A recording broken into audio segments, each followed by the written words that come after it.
Hello and welcome to the first literary loitering of 2020. A new decade of this. Yeah, think about that. Yeah, not good, is it? We are the Geek Show's dedicated books and arts and culture podcast. I'm Graham, and this week I've been joined by Andrew. I was the disappointed Sai. Sarah. Hello. And Rob. That was a very dulcet hello.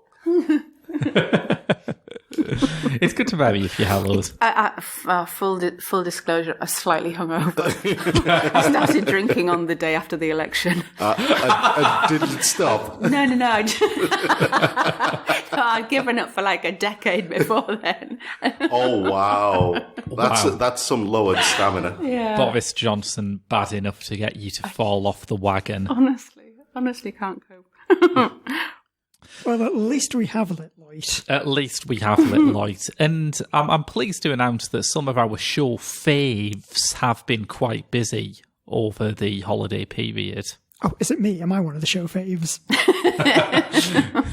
Andrew, you should know that if I introduce someone as having been busy doing things, it's not going to be you. You're right, that's not my MO at all. I was busy doing things during the break. I was busy dying. Yeah, you were I was definitely horribly Actually, no, ill. that's not fair. I was busy doing things over the holiday. Pokemon. Nice. That's a thing. It's a thing. See, we've been so productive. I had to work while I was dying, and I hated everybody because everybody was drunk and having fun, and they were playing Christmas music everywhere. And all I had was this tiny window, and I was glaring out of it at people. I made them fight for their taxis. I basically turned getting a taxi into gladiatorial combat. Yes. And then that night we were visited by 3 spirits of Christmas past, present, and future. And none of them have had any influence on his behaviour whatsoever, listeners. Yeah, I don't do that a lot, the thumbs up and thumbs down. No, we've had some people who we've covered on the show before doing things over Christmas. Some of them I'll briefly fill in. Maurizio Catalan, he of the Golden Toilet fame. Aha. He was covered everywhere for his major new work. I forget the exact title, but it was a banana gaffer taped to a wall. Oh, yes. Okay, first of all, excellent. Second of all, Graham, you should not have left such a long gap between the creator of the Golden Toilet was covered by the media. See, I can't hear Golden Toilet now without hearing, I've got a golden toilet. So yeah, his art banana was eaten, everyone.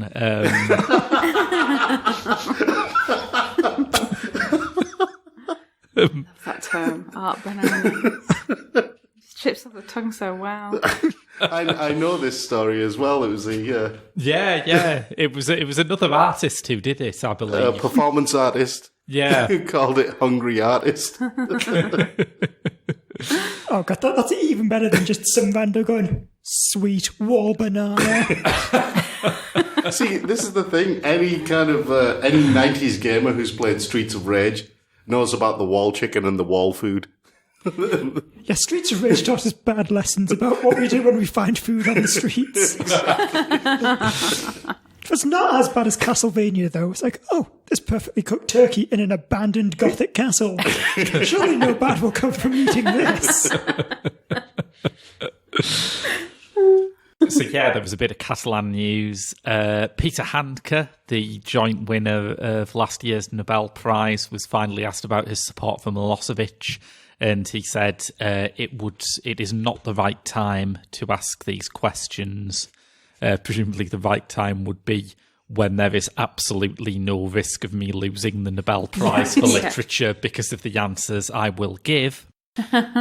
However, we are going to start 2020 with a story about Karl Ove Knausgaard, who you will remember last year decided to cancel the production of a film based on one of his pieces because he just thought, yeah. Oh, is this the one who was worried it was going to be too interesting? Yeah, that's the guy. Oh, Carl. I'll be honest, his surname, when I first heard his surname, I was reading the Redwall books, and It just made me think, mouse guard, is that a Redwall book? Is he, what? What's going on? Well, that's been as a huge problem in this last election coverage, hasn't it? With everyone talking about Labour's red wall. Is it guarded by anthropomorphic rats or something? What's going on? But enough about... Oh, no, wait, no. Jeremy Corbyn's gone, isn't he? Yes. Oh. Well, gone, but still there, I guess. So basically the same as when he was in office. Yes, but no, we're going with a bit of Knobguard to start us off. There has been a story which he has been tangential to, I will admit. He's not at the centre of it, but in his epic and unfortunately named 6-volume memoir, My Struggle,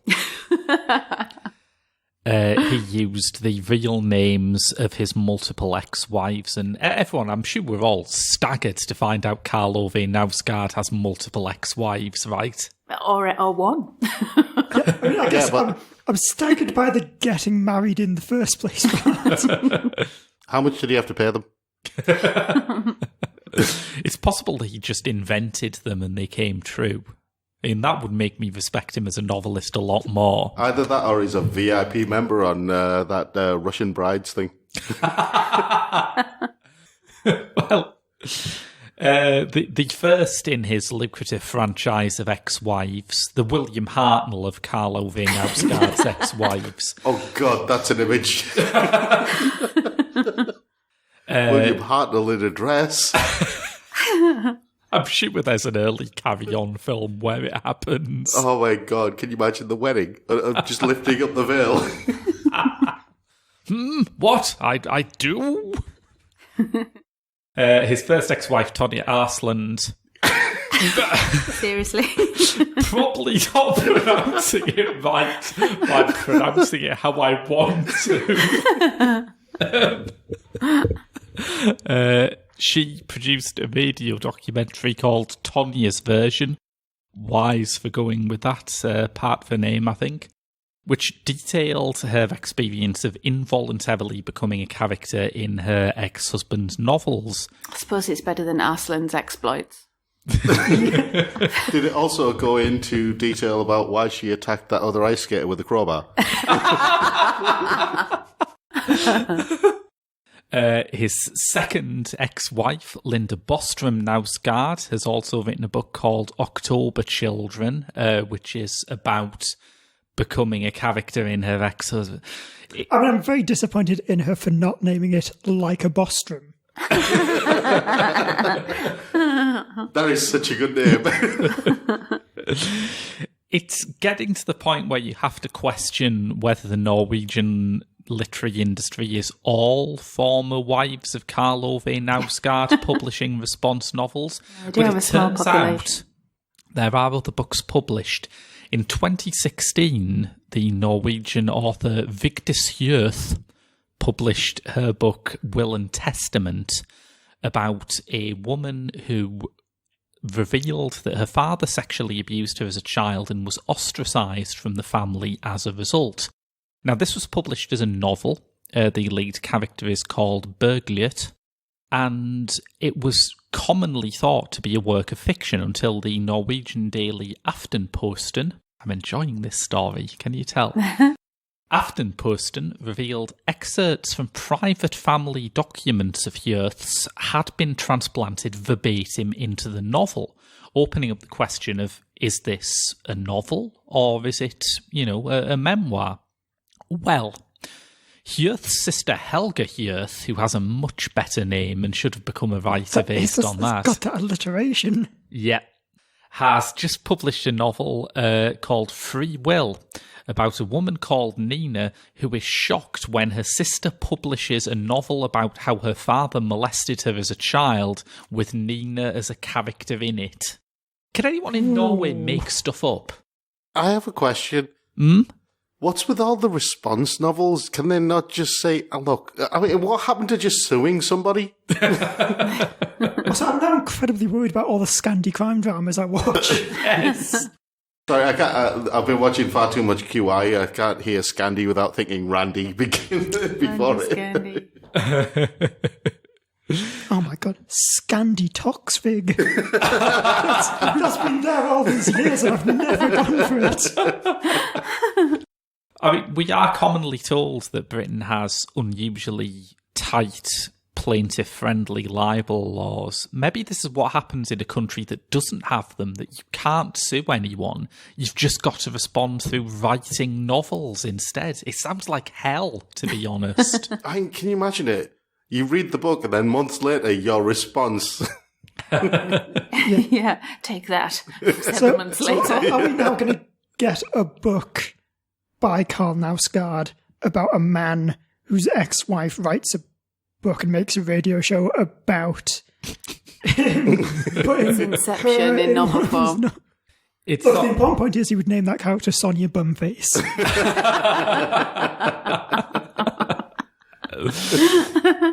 Yes, I think that's a perfect note to move on, personally.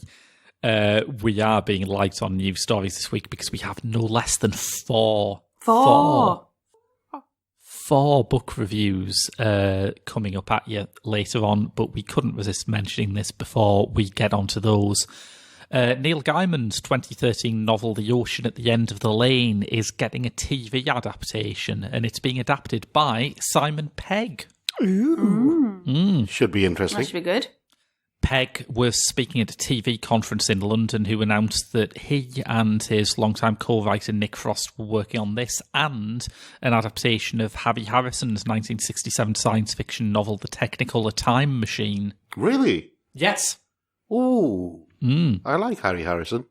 Yeah. I like Simon Pegg and Nick Frost. But which is better? There's only one way to find... And are you talking about Simon Pegg and Nick Frost? Are we talking about making them fight in the arena? Oh, no, I'm talking about Simon Pegg and Nick Frost tag-teaming Harry Harrison. That just sounds wrong. Welcome to Literally Loitering After Dark. It looks like The Ocean at the End of the Lane is going to be the first thing off the starting blocks, not least because in a piece of fabulously shameless clickbait, Radio Times, where I read this article, ends their piece with all about Ocean at the End of the Lane, news, photos, videos and full episode guide, which I'd say is a bit much for a show that hasn't shot a frame of film yet. But somehow it's they've got... ambitious, isn't it? Yeah, somehow they've got the full episode guide. Yeah. Which, to be honest, last time I looked at one of these, it was basically just a chapter list from the book. Now you just click on it and then 7 months later they'll get it to you. Maybe Radio Times have this Technicolor Time Machine that we're discussing. You can't disprove it. You probably can disprove it if you try hard enough. You can't prove that something doesn't exist. I think I hear that a lot, but I think this might be an exception to that rule. I don't know. We'll get to the proving whether something exists or not later on. Yeah. So yes, shall we move on to reviewing Christmas? Listeners, if you think Christmas is hard, at least you don't have to review your gifts in front of the people who gave you them. What I most liked about these socks. Actually, yeah, I think that's a point we haven't mentioned, that this is possibly the first ever that we are doing live in person. Yes, that's true. Yes, we're all in Well, the room. with the four of us, we used to record it with us all together. I'm not sure, did we was that before I came on? No, we did it in the office. We recorded a few of them in the office. Yeah, Because you used to sit near the window. maybe. Anyway, this is the first time since it became a good podcast. Since we had the power of Graham and Sarah added to it. Yes. So who wants to go first with their present review? I'll go. Okay. Because, in the spirit of Christmas, I have a book about it. Sarah kindly gave me The World of the Unknown, Ghosts, or the Usborne Book of Ghosts, with a foreword by Rhys Shearsmith. I'll be honest, the name rang a bell, and then I had to look him up. Even though there's an introduction about it. There's a foreword at the beginning, and if you go onto the Usborne website, it tells you who he is. So, Or if you go onto Wikipedia. Yeah. Yeah, that's why I Googled it.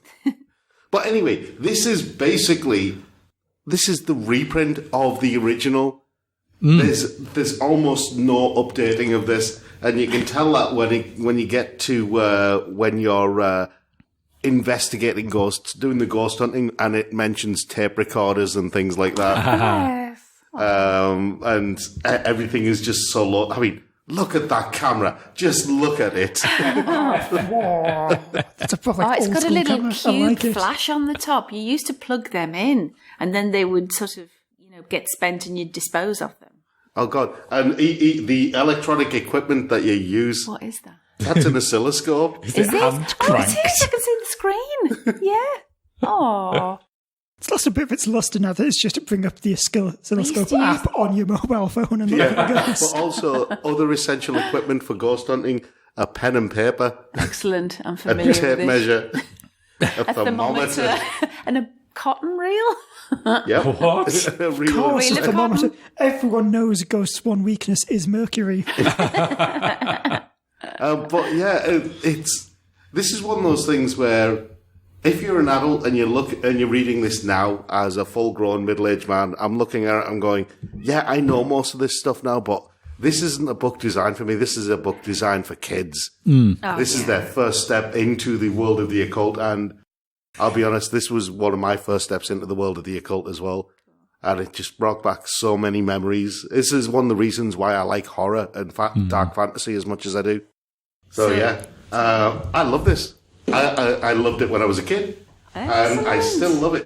The thing is, when you read it, it's very matter of fact, right? Everything is very matter of fact, and it's kind of informal as well. You can tell they've put a lot of effort into it, but I used to love the fact that it was really colourful and it didn't give there was lots of pictures, which is still, listeners, a bonus when I'm reading a book. And you could get a little sort of pint-sized introduction to things. that's why Andrew and I read comics. Yeah. The colourful pictures. Well, yeah, the colourful pictures in this are great. You've got all sorts of strange customs, where ghosts gather, phantoms of the sea, unlikely ghosts. I mean, it goes into detail about Black Shuck, who... Oh, yeah. Yeah, it's really interesting. The village with a dozen ghosts, ghosts around the world, which is a slight introduction. And then ghost hunting and more ghost stories explained. Clever fakes and sense or nonsense. A glossary of ghost lore at the back with doppelgangers and all sorts in. Hang on. There were quizzes in this. I think we've worked out what we're doing on yes, future we could shows. have a quiz. Ghost quiz. Yeah. Ghost quiz could be done. Ghost quiz. But yeah, if you have kids who are about 7, 8, 9 upwards, and they're interested in ghosts, or they're interested in something spooky. Or they're a Scorpio. You're pushing him hard before we get onto the new age segments of the show, aren't you? That can't be completely off guard. Scorpios have their birthday around Halloween. Right. Oh. Is that still the case since the constellations have moved since those The star present signs? constellations, yeah. Is that the present constellation? Not the Not oldie the old worldy one. ones. Right, okay. See, Sarah knows better than I do. But anyway, yeah, get this for your kids. The Usborne, the world of the unknown ghosts. All about ghosts. All about ghosts. Excellent. Yeah, so I guess that book's there to help if you have any pressing questions with regards to the occult. Well, So say I'm at home and I go out for a little walk in just the surrounding area, and I notice something. I think, oh, that's a bit peculiar. Who should I call? not me. But yeah, it might not answer all your questions about ghosts because there are more varieties of ghosts and supernatural occurrences than, we've had hot dinners. But the basic stuff, it'll cover the basics. It's enough for a child. It's not enough for a full-grown man. I want more. I want more knowledge. I want to know the ancient rituals for summoning Ka. Thank you, Rob. Well, in terms of wisdom, I think the present I got from Rob is pretty hard to beat. It's what I lick before your face and other haikus. It's still the best title. It really is a very good title. And I think it's important to finish this title before anyone gets the wrong impression, and other haikus by dogs. It's by Jamie Coleman and, more importantly, dogs. It is full of images of good boys, some small, some not so small. For example, this one. Oh, he's teeny weeny. He's a tiny dog. He's Is that adorable. a French bulldog? Such a Or is it small just a bulldog? dog. Teeny tiny dog? I could literally put him in my pocket. Yes. Oh, do you know what I recently discovered? Yeah. How was it? Was it a dog? You know the Pekingese? Yeah. Is one of the breed of dogs that's most genetically related to the wolf. Really? Yeah. That tiny little dog? Well, that is a pretty good segue because I thought rather than review this book, because it is what it says. It is a book of haikus written from the perspective of dogs with photos of dogs. And, you know, if you like that, you're going to like it. But rather than review it, because I don't think it responds terribly well to my toolkit of literary analysis, I have selected 6 haikus that I particularly liked. And the first one, which you've reminded me of there, Rob, is called Names. Just give you a second to light the joss sticks and start up any ambient music you might have playing here. Do you want me to make some whale noises in the background?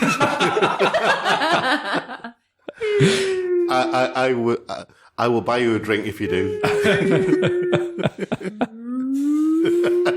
He's limbering up.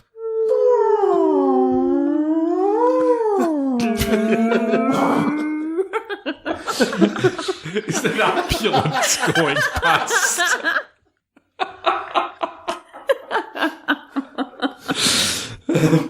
Yes, the well-known ambulance whale. I suppose Or if if there's it was a an, Pokemon, Ambula whale. It's probably a Pokemon. There's a lot of them. if there's a nurse shark, there's got to be an ambulance whale, right? Yeah, exactly. Yeah. Checkmate, Darwinists. Yes. Names is the first one I'd like to excerpt. Within me lies the blood of 1,000,000 wolves. You named me Fluffy.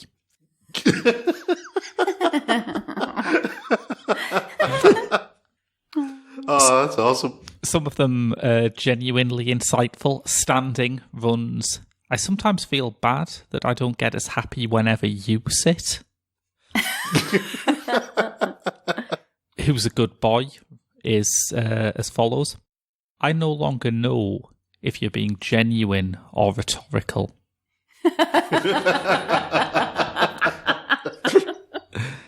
Some give you some genuine insight into the world that I think you could only get from a haiku writing dog. For example, the haiku conspiracy runs, this whole cat-dog thing is only happening on television. It's true. Yeah, wake up, sheeple. Going to the park runs, forgive my distrust, but the last time you said the park, someone took my balls.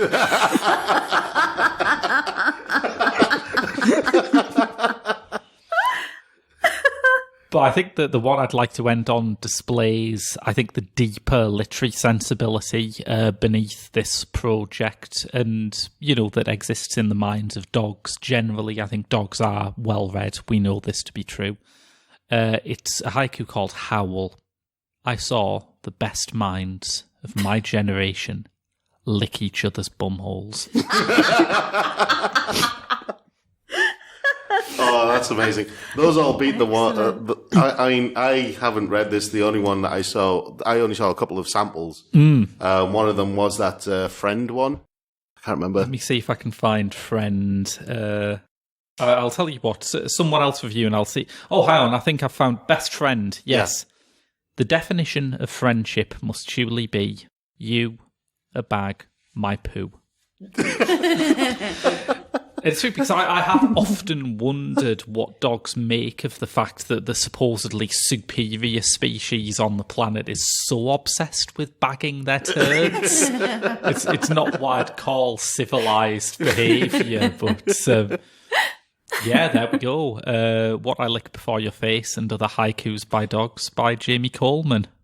It's the kind of book where if you're feeling a little bit down, just pictures of good boys with haikus by good boys. Yeah, it does seem absolutely delightful. It really is. Yeah, I like this a lot. So, my turn. I've been reading the book that Graham got me. It's The Land of the Green Man, A Journey Through the Supernatural Landscapes of the British Isles by Caroline Larrington. Ooh, it kind of goes with mine then. It does indeed, yeah. Cool. Yeah. In fact, we've even got a few things in common, because this also mentions Black Shuck. No way. Who is one of my favourite folklore things. Because, especially in this, you get a whole chapter where it's the fairies and their deep lore and whole other realm of being. And then there's a dog, but it's bigger than a normal dog. Do you know the irony, right? A while ago, on 4Panel, I offered this to Andrew and Mick. I said, right, we've got this. It's called Black Shuck. It's a graphic novel about Black Shuck. Yeah. Yeah. Was that not the show when I went on a 10-minute rant about Black Shuck? Yeah. Because I reviewed it and then you went off on one. Because they even specify in this, it's a dog the size of a calf. Which, I get it, yeah, that's big for a dog. Yeah. Just compared to literal giants, though. Yes, yeah. But yeah, this book. So this is, it's actually very similar to that Borderlands book, Graham, that you mentioned a while back and also loaned to me. Yeah. Where it's kind of, each chapter is based on sort of a topic or a theme. So chapter 1 is sort of myths of the land, how various landscapes came to be. And a lot of that is just giants chucking rocks at each other. And yeah, so it's taking that theme and then looking at a wide selection of stories and saying here are some prototypical examples. These are a lot of the common themes. Yeah. Which I think is definitely the best way to handle it when you've got something like this, where there's literally hundreds of stories, all of which are broadly the same. Yes. Although there are some exceptions, Wade's Causeway in Whitby. Yeah. Apparently that was made by a giant called Wade. And Thunder is him basically working with his wife. They were both builders. Unfortunately, only had one hammer. So what they would do is just chuck the hammer to each other. Solid plan, no drawbacks. And yeah, it's just chock full of delightful things like that. I've mentioned that. I already mentioned that there was a bit about the fairies and, them stealing people away to fairyland / other world.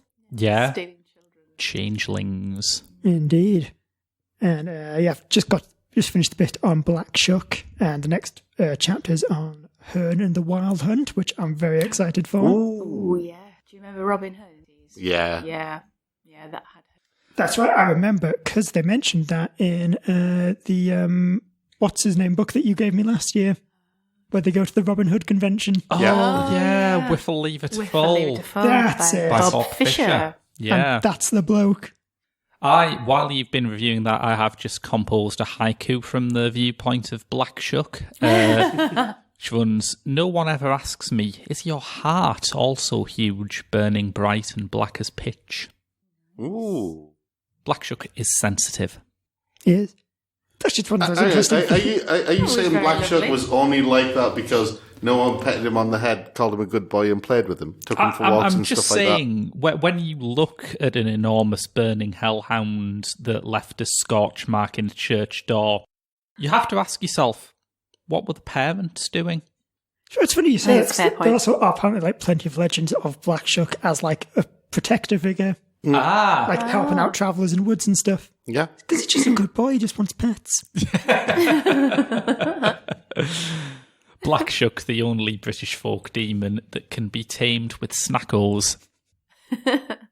So I think for the most part this is a very good book and I enjoy it. I think the only kind of niggle I have is a lot of the chapters also sort of tie it into modern day depictions of these folklore.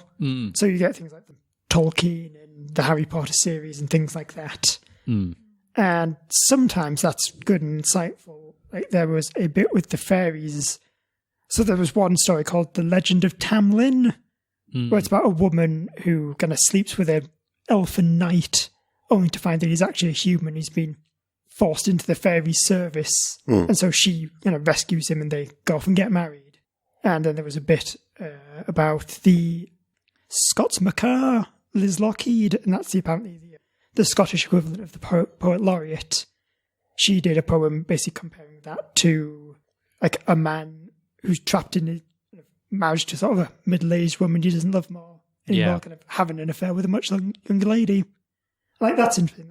That's an interesting new way to look at this. But then other parts are just like mention, Grendel and him being like an embodiment of nature's wild nature, I guess. And then next paragraph is, it was also a movie of Beowulf. Moving on. Yeah, we don't talk about that. Yes. Yeah. So I think it's in these things where it is just more of like a straight adaptation rather than a reinterpretation. It just feels a bit like it doesn't really add anything to the conversation. Yeah. It's interesting because there was a book I read years ago when everyone was doing all of the nice stuff about fairies and everyone was going, oh, fairies, aren't they so lovely? Pratchett did Lords and Ladies. And I remember from that, he had fairies are terrific, they beget terror. Fairies are fantastic, they create fantasies. No one ever said fairies were nice. Yeah. Yeah. It's actually, it's another thing we like, is the thing that they mentioned in the fairies chapter. Jonathan Strange and Mr. Norrell. Yeah. All right. Because that's a very like creepy, otherworldly fairy. Yes. There was another book, though, that was out around kind of the, I think it was the late 80s, early 90s, by an author called Raymond D. Feist, called Fairy Tale.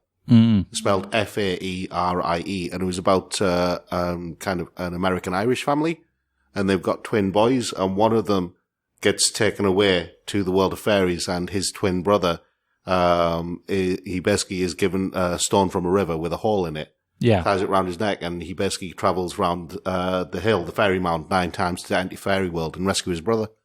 So it's very kind of old school. Which was interesting because you don't really see that these days. You see very few fairies at all these days, to be honest. Not much, except I think people still work with them or work around them. In Ireland, quite famously, there's a motorway where there's a particular tree that has fairy significance, I think, something like that. And the planners were basically persuaded to move the motorway around the tree. Yeah. Because otherwise it would make the fairies cry. I remember reading that and thinking, yes, if only we could do this with HS2. It's just a matter of time, Graham. The world is already crazy. Also trying to find, there was one book they mentioned here that sounds absolutely amazing, so I will just, if someone wants to move on, I will come back to it. Okay. To move on to Ayawad. Yeah, go ahead. Yeah. Okay, so my gift from Andrew was Ayawardi on Top, which is a Faber and Faber by Richard Ayawardi, in which he reviews in minute detail the film View from the Top, a USA film released in March 2003, directed by Bruno Barreto. Nope. No idea. And starring Gwyneth Paltrow, amongst other people that are Mark Ruffalo, the lovely Mark Ruffalo, yes, Candice Bergen, Kelly Preston, Rob Lowe, Mike Myers. So there's quite a few sort of quite high-profile people in it. I think at the time, I don't know whether Paltrow was that massive at the time. Well, she'd already won her Shakespeare in Love Oscar. Oh, by okay. Then. That was late 90s. Right, so... okay. I know it was after Sliding Doors, I think. I think it was. That was the 90s, wasn't it? Yeah, I think so, yeah. See, when you were talking about this, when you got it, the first thing that popped into my head was there was an episode of 8 out of 10 Cats Do Countdown. And Richard Ayoade was on it, and he kept trying to convince people. He kept talking about the film White Chicks. Oh, and I like that film. And he kept talking about it all the way through that episode.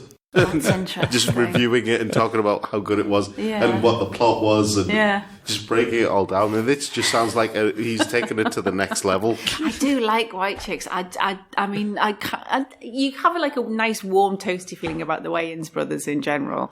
But I know that like they're not exactly, they don't tend to garner critical acclaim. Yeah, but White Chicks, it's a guilty pleasure. White like Chicks' me with George Oscar in the campaign Jungle. was very mishandled, I thought. It's like me with George of the Jungle. I love George of the Jungle. Oh, cute. And I have seen this film. I saw it at the time, or a bit after maybe, and I can't quite remember it, strangely. But Richard Ayoade, throughout the book, there's references to how many thousands of times he's seen it. So I guess he's a little bit obsessed with it, and it must be kind of a guilty pleasure, despite the fact that, you know, this is not the most sort of intellectual of films. It's very simplistic as a rom-com. But, you know, there's obviously something to be derived from it. And he mercilessly takes the mick out of it throughout. But in, like I say, in Proustian detail. So if I can... it's basically the story of a girl who starts off... she lives on a trailer park with a parent who doesn't really care about her, and she has a dream of, you know, she looks up at the sky and wants to be something to do with flying, or an air hostess, I think. And there's this what's that film with the red balloon? Is it just French called film? The Red Balloon? I think it's just called The Red, and they have that in the beginning, and just the way he talks about it, it's like he's reviewing the French original, but it's just a kid who like releases a balloon, and it's her. You know, there's a training montage which he repeatedly acknowledges is a keystone of an important film like this, and it's about her journey towards being an air hostess, and there's sort of the world's most famous air hostess, and there's sort of the world's most famous air hostess. How did that become a thing? But that is Candice Bergen, who she very much admires. And from Bergen's life, she realizes that it's not just about how good an air hostess are, but also, you know, what you give to the procedure, what you give of yourself, and how much you can grow as a result of being an air hostess. Yes, it's a calling being an air hostess. It's a calling. It is, yes. Rob is demonstrating where the emergency exits are right now, I think. But just on the one side. I just have one question. Carry on. Who's Candice Bergen? Why do I know that name?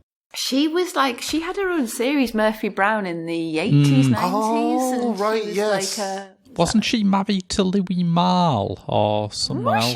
Really? I think so. Let me just look that please up. wiki that. I've gone, really? Wow, that was amazing.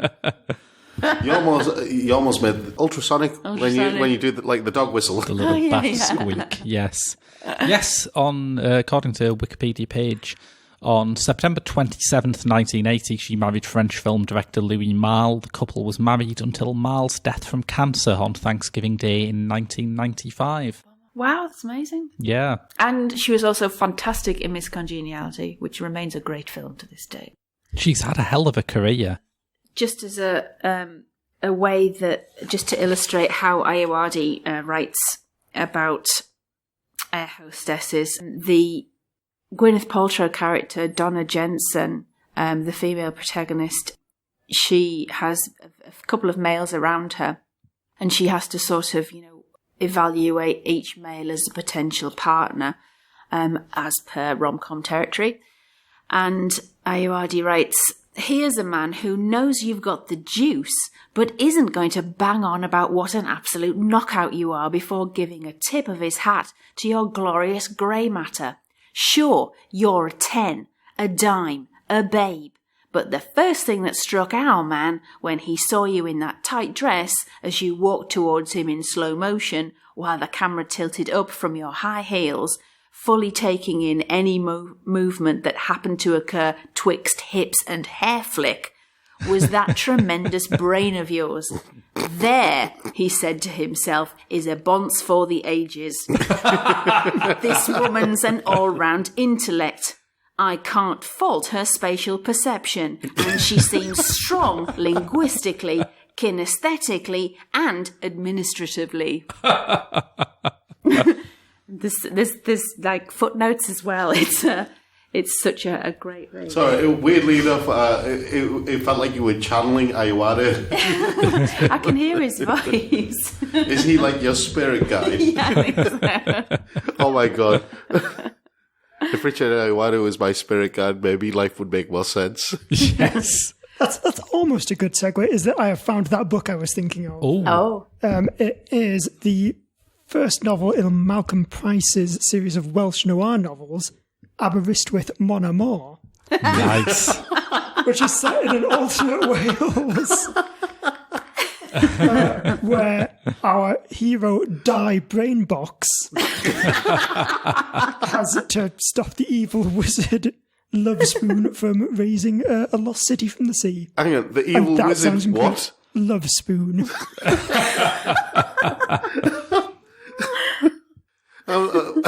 Die Brainbox sounds like something you'd have in like a really cheap sci-fi film. Yes. I mean, it of course immediately reminded me of Cinema Eclectic segment Die Impossible. Yes. Welsh secret agent. Ayuadi intersperses his talk about the film with little insights into his own family history. And he says about his dad, his favourite food was raw onion. I would frequently have to bring him raw onion slices as a snack, which meant I began to associate my dad's hunger with crying. So this book, yes, very much worth a read. He says about it, my modest aim is that it delights, entertains and reconfigures the relationship between you and the universe. I hope you have the humility to receive it. Good books all around, it seems. Yes, I think we've all had a pretty good Christmas, and now Rob is going to ruin New Year for us, right? Well, we have the authority on New Age things here. Yes. Compared to us three, the authority. Well, I've discovered this site. It's amazing, called the New Age Bullshit Generator, right? And just a click of a button will give you words of wisdom. What wisdom? I'm not sure. So I'm going to put things to you guys and see if you guys can interpret it yourselves. Give us your own interpretation of what this means. So, I'm a big fan of a generator. I do like a generator. I love a good generator. Yeah. So, starting with the first one, this is a doozy. Consciousness consists of ultrasonic energy of quantum energy. Quantum means a redefining of the infinite. That's lovely. That's very beautiful and personally meaningful to me. In that in the fact that amidst all this chaos, there is some form to be had. I think it's very, very reassuring. And so what you're saying is there's harmonious vibrations between your ultrasonic consciousness quantum waves. I think that's what we're all thinking. I think, as Keanu Reeves famously said, it's quantum, baby. Yes.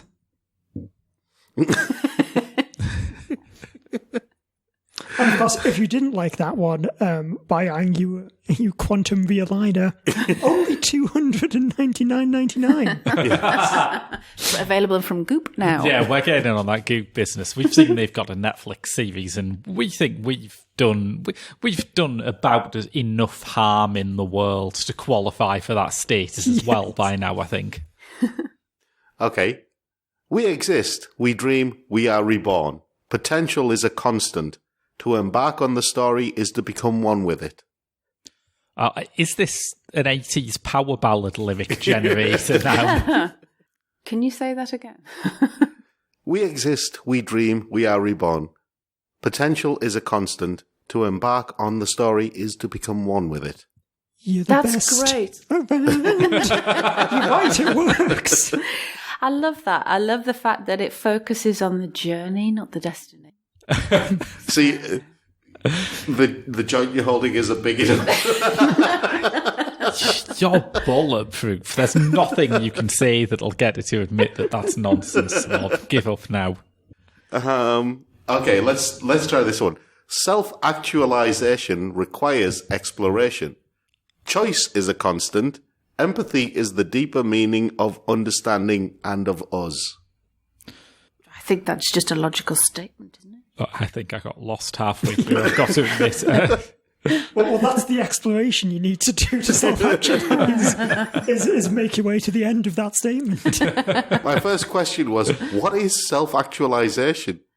When you are at one with who you truly are meant to be as a being, not just as a human, but as a complete, with all that implies. Are you sure you didn't make this site?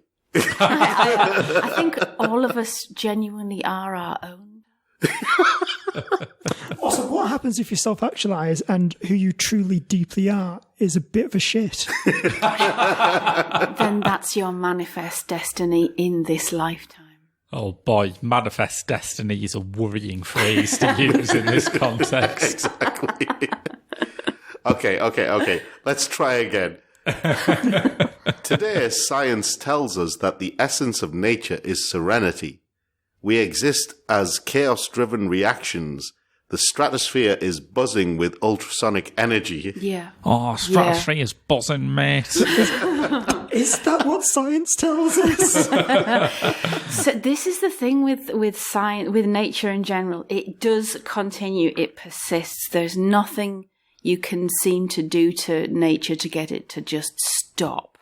And yet we feel that is chaotic, but it's not. That's what it is deeply serene. Like it will that, continue. That if you build your meat hall on the edge of the woods, Grendel will come and kill all the lords.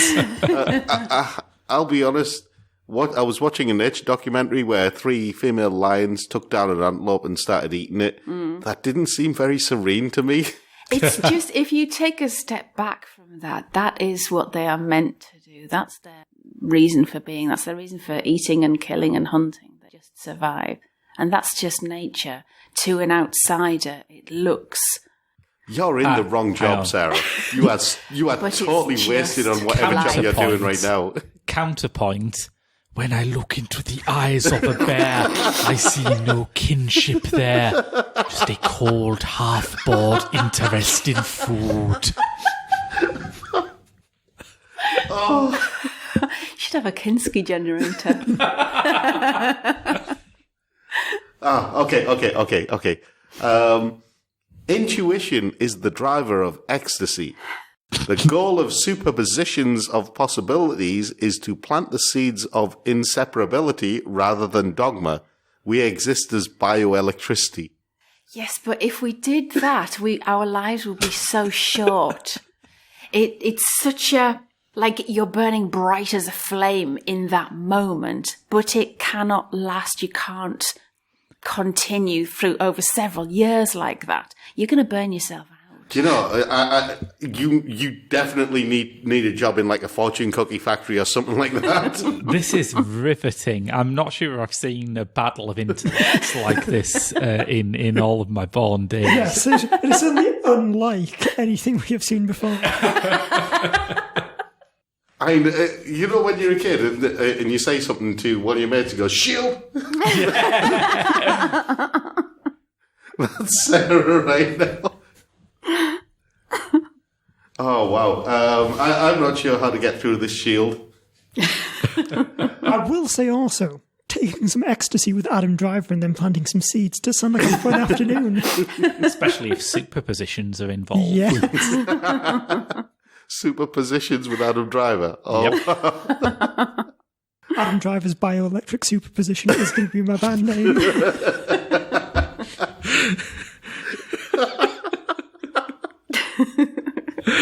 Oh, right, okay. To roam the circuit is to become one with it. You and I are messengers of the solar system. This life is nothing short of a deepening rekindling of spatial non-locality. Oh, that's true in anybody's existence. It's like immediate. We are stardust. We are reconfigurations of the universe. All elements of the universe are within ourselves. Hang on. I'm going to have to cry foul. We sent you that copy of Hair to review, and now you're just quoting the lyrics. Look, I'm providing a rational argument for this. I mean, have I smoked peyote for 7 straight weeks? Maybe. But what I'm saying is there is always a way through. We can be at one with our pathways. Oh, wow. Spatial non-locality, though. Love it. Love it. It's mathematical, isn't it? Exciting. Andrew seems quite taken aback at the power of this new age bullshit. So the thing in space that, like, isn't actually... Is that a black hole? It's Black holes is what it's saying. It's kind of like Schrödinger in its...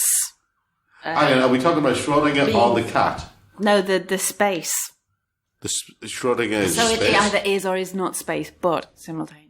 I'm confused now. Yeah, well, welcome to our world, really. I changed my mind. I hate If we this think of segment. space as an object rather than as an emptiness. Oh, God. She's twisted my melon, man. Be grateful you have a melon to twist. Yeah, that's a good follow-up, actually. Can we do this with Sean Ryder lyrics? All right, okay, one last one. You and I are seekers of the multiverse. This life is nothing short of an awakening fount of non-local balance. To engage with the vision quest is to become one with it. That's the 3rd time you've said that. I know. See, I said it's a bullshit generator, so obviously there's going to be some things that contradict with other There's things. pegs on the washing line. This one definitely has its, like, share of phrases it likes to repeat. Yeah. Oh, no, it's got a great follow-up line. Wanderer, look within and ground yourself. Tell yourself not to go out. You're not allowed any pocket money. No, grounding is an essential part of exploring the universe. Go ground yourself is my new go-to insult. But how can you explore the universe when you're told you're not allowed out your bedroom? No, that's not. You go even further when you ground yourself. The more you ground yourself, the wider you can explore. Listeners, if you can hear that noise, it is someone's motorbike and not just a loud raspberry that we're blowing with this stuff. Oh, wow. So I think we've come to a natural conclusion. I think we can... Well, Sarah can go some further, but the rest of us... I was going to say, haven't we just begun? Okay, mercy. I'm done. I can't handle it. And I'm the one who proposed this. Oh, wow. The lesson here, listeners, is never challenge Sarah to new age stuff. You will lose. I'm so confused. I've become one with, like, 7 different things. I did enjoy the mention of multiverse there. It's always useful to acknowledge. I liked that because that's a comic book thing. Still just thinking about Adam Driver, to be honest. And why Fair not? enough. It made me think of Red Dwarf in the Backwards universe. Well, Yeah. I think we've basically reached the end of the show. I think so, yes. So, as always, all of our episodes are available on any podcast provider. They're also on our site where you can find all sorts of other stuff. Rob's just started a new column about video games and his, basically his life with games Yeah. and how they've affected on the his website. perception. Yeah, his first article's on the website, which is all about Alex Kidd. That's a new thing that we're doing, and we've been making a few other changes as we go along in the first few months of this year. But until next time, I've been Rob. I've been Graham. I've been Andrew. And I've been Sarah. Seamless! Yes. For the first time. First time ever. It's much better when you can actually see who's going to talk. We'll see you all later. Enjoy your journey, traveller. Oh, go ground yourself.